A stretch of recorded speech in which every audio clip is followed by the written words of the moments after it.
یہ بات اکثر کثیر اہل و عیال والے جانتے ہوں گے کہ جس گھر میں زیادہ بچے ہوں وہ آپس میں لڑتے ہیں جھگڑتے ہیں، کس لیے؟ ایک دوسرے کا لقمہ کھانے کے لیے۔ لیکن جب وہی بچے بڑے ہو جاتے ہیں، ان کی شادی ہو جاتی ہے، ان کے ہاں اولاد ہو جاتی ہے، تو وہ والدین خود اپنے منہ کا لقمہ نکال کر بچوں کو کھلا دیتے ہیں۔ ایسا کیوں؟ یہ میرا آپ سے سوال ہے، اس کا جواب کومنٹ باکس میں اپنی رائے کے مطابق ضرور دیجیے گا۔ اور یہ بھی اکثر دیکھا گیا ہے کہ جب کسی کی اولاد بیمار ہو جائے تو والدین کو تھرتھلیاں بچ جاتی ہیں ان کی علاج کے لیے۔ اگر ان کا علاج لندن سے بھی کرانا ہو تو والدین کراتا ہے، لیکن مزے کی یہ بات یہ ہے کہ والدین خود بیمار ہو جائے تو وہ ایک چھوٹے سے کلینک سے بھی اپنا علاج نہیں کراتا۔ عزیز محترم، اس کے پیچھے کیا وجہ ہے؟ کون سی وجہ ہے؟ اس کے پیچھے ایک کامن وجہ ہے جو والدین جانے یا انجانے میں کرتا ہے، جس کی وجہ سے اولاد سے اتنی محبت کرتے ہیں، اولاد کی اتنی پرواہ کرتے ہیں۔ وہ وجہ ہر ایک کامیاب شخص کے پیچھے بھی پائی جاتی ہے۔ جسے دنیا کامیاب بول رہی ہے، چاہے وہ ٹھیکیدار ہے، مینیجر ہے، بزنس مین ہے، ٹیچر ہے، اسٹوڈنٹ ہے، جسے دنیا کامیاب بولتی ہے وہ جانے یا جانے میں یہ کام کرتا ہے، اس وجہ سے وہ کامیاب ہے۔ اور جسے دنیا ناکام بولتی ہے، یعنی تھلا نکما بولتی ہے، وہ جانے یا جانے میں یہ کام نہیں کرتا، اسی وجہ سے وہ ناکام ہے۔ اور عزیز محترم، وہ کوئی عام سی وجہ نہیں، وہ سب سے بڑی وجہ ہے جسے ہر ایک جانتا ہے، لیکن انجانے میں اسے کوئی کرتا نہیں، اسے کوئی لیتا نہیں۔ وہ عزیز محترم وجہ ہے رسپانسبلٹی، یعنی ذمہ داری لینا، یعنی ذمہ داری لینا اٹھانا سب سے بڑی وجہ ہے کامیابی کی، اور یہی سب سے بڑی وجہ ہے ناکامی کی۔ اگر انسان ذمہ داری نہ لے، انسان ذمہ دار نہ ہو کسی چیز یا کسی کام کے متعلق، تو اس کا مقدس صرف عزیز محترم ناکامی ہوتی ہے، ناکامی کے سوا اور کوئی چیز نہیں ہوتی۔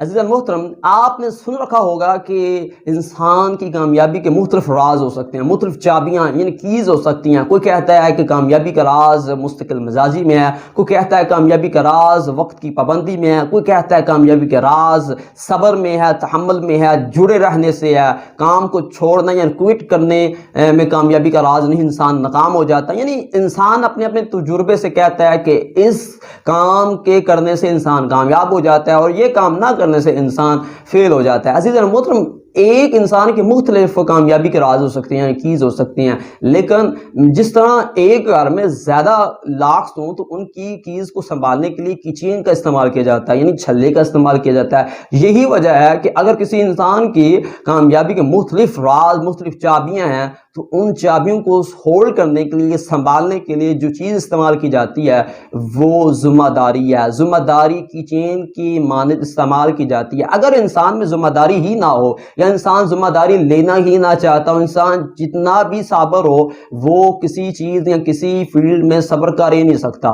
یہ میرا دعویٰ ہے، آپ خود سوچئے گا، اگر انسان میں ذمہ داری ہے ہی نہیں، وہ کسی بھی چیز کو حاصل کرنا چاہتا ہے، وہ مستقل مزاجی سے کام کرتا ہے، لیکن وہ مستقل رہ کر کام کر ہی نہیں سکتا جب تک وہ عزیز محترم ذمہ داری نہ لے۔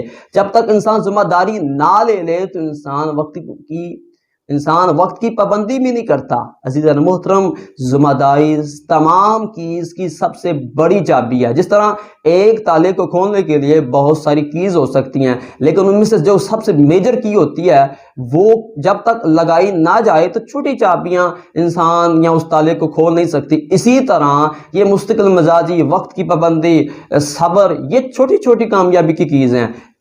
جب تک انسان ذمہ دار نہ ہو جائے، ذمہ داری کی لگ نہ جائے، انسان کامیاب نہیں ہو سکتا۔ اب سوال یہ ہے کہ ایک انسان میں ذمہ داری کن کن وجوہات سے آتی ہیں، کن کن وجوہات کو استعمال کرتے ہوئے انسان ذمہ دار بن سکتا ہے؟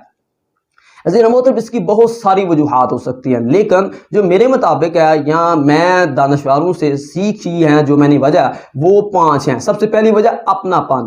جو انسان کسی چیز یا شخص کو اپنا سمجھتا ہے وہ انسان اس کے لیے ذمہ دار بن جاتا ہے، اس کی ذمہ داری اٹھانے کے لیے وہ شخص راضی ہو جاتا ہے۔ جس طرح اولاد کے متعلق والدین سوچتا ہے کہ یہ میری اولاد ہے، یہ میری اپنی اولاد ہے، تو اس کے لیے پرعزم اور ذمہ دار ہو جاتا ہے والدین۔ اسی لیے اگر آپ بھی ذمہ دار بننا چاہتے ہیں، جس کام یا جس فیلڈ میں کامیاب ہونا چاہتے ہیں، اس کو اپنا سمجھنے شروع ہو جائیے، تو آپ اس کام کے لیے ذمہ دار بن جائیں گے، آپ کو آسانی ہوگی اس کو اٹھانے، یعنی ذمہ داری اٹھانے کے لیے۔ دوسری وجہ ہے محبت، یعنی عزیز محترم، اسی طرح جس طرح اپنا پن ایک وجہ ہوتی ہے ذمہ داری پیدا ہونے کے لیے، اسی طرح محبت ذمہ داری کی سب سے بڑی وجہ ہے. جب تک انسان کسی سے محبت نہیں کرتا، کسی فیلڈ کسی چیز سے محبت نہ کرے، تب تک انسان اس چیز یا اس فیلڈ کے لیے ذمہ دار نہیں ہو سکتا. والدین اولاد سے محبت کرتے ہیں تب وہ اتنا ذمہ داری کا مظاہرہ کرتے ہیں. اگر والدین اولاد سے محبت نہ کرے تو وہ ذمہ داری کا مظاہرہ دکھا ہی نہیں سکتے. اگر آپ کسی فیلڈ میں کامیاب ہونا چاہتے ہیں، اس فیلڈ سے محبت کرنا سیکھ جائیں تو آپ ذمہ دار بن جائیں گے. جب ذمہ دار ہو جائیں گے تو آپ کامیاب ہو جائیں گے. تیسری وجہ ہے احساس، یعنی احساس کسی چیز کے متعلق اگر آپ میں پیدا ہو جائے تو آپ اس چیز کی یا اس فیلڈ کے لیے ذمہ دار ہو جائیں گے، آپ اس کی ذمہ داری اٹھانے کے لیے راضی ہو جائیں گے. یعنی کہنے کا مطلب یہ ہے کہ اگر آپ کامیاب ہونا چاہتے ہیں تو اس فیلڈ یا اس کام کے لیے احساسات پیدا کریں. چوتھی وجہ ہے مجبوری، یعنی یہ سب سے کمزور تر وجہ ہے. مجبوری ایک ایسی وجہ ہو سکتی ہے کہ جو انسان کو ذمہ دار تو بنا سکتی ہے لیکن مستقل طور پر نہیں. صرف جب تک وہ مجبوری ہو تب تک انسان ذمہ دار رہتا ہے. جس طرح ایک جاب کی جاتی ہے وہ جاب اگر ذمہ داری والی ہو تو اس میں ذمہ داری بن جاتی ہے کہ انسان اس کی ذمہ داری اٹھائے. اگر ذمہ داری نہیں اٹھا سکتا تو وہ جاب نہیں کر سکتا. لہٰذا مجبوری ایک وجہ ہو سکتی ہے ذمہ داری کے لیے انسان ذمہ داری اٹھانے کے لیے راضی ہو سکتا ہے مجبوری کی وجہ سے. پانچویں وجہ ہے لالچ. لالچ ایک ایسی بلا ہے جو انسان کو غیر ذمہ دار سے ذمہ دار بنا سکتی ہے. جس طرح آپ جاب کرتے ہیں، آپ کو پتہ ہے کہ مجھے مہینے کے آخر پہ تنخواہ ملنی ہے. اگر میں ذمہ داری کا مظاہرہ نہ کروں، وہ کام ادھورے چھوڑ دوں تو مجھے تنخواہ نہیں ملے گی. تو میں کہتا ہوں کہ لالچ ایک ذمہ داری کی وجہ بن سکتی ہے. اگر آپ لالچ لینا شروع کر سکیں کسی بھی فیلڈ کے لیے کہ فائدہ سوچیں کہ اس میں کیا فائدہ ہے میرے لیے، مجھے اتنے لاکھوں یا اتنے کروڑوں کا منافع ہو سکتا ہے، اتنا مجھے عزت اور تحریم سے لوگ دیکھیں گے، یعنی ایک لالچ پیدا کریں تو آپ اس فیلڈ یا اس چیز کے لیے ذمہ دار بن سکتے ہیں. تو عزیز محترم، یہ ایک چھوٹی سی اور جامع ذمہ داری اور ذمہ داری اٹھانے کے متعلق ایک ویڈیو تھی. اگر آپ کا اس ویڈیو کے متعلق کوئی سجاؤ ہے یعنی کوئی رائے ہے تو نیچے کومنٹ باکس میں اس رائے کو ضرور شیئر کیجیے، انشاءاللہ آپ کو اس کا جواب ملے گا. اور یہ ہمارا ایم ارسلان نورانی چینل کو ضرور سبسکرائب کیجیے اسی طرح کی اور موٹیویشنل اور معلوماتی ویڈیوز دیکھنے کے لیے. See you in the next video tutorial.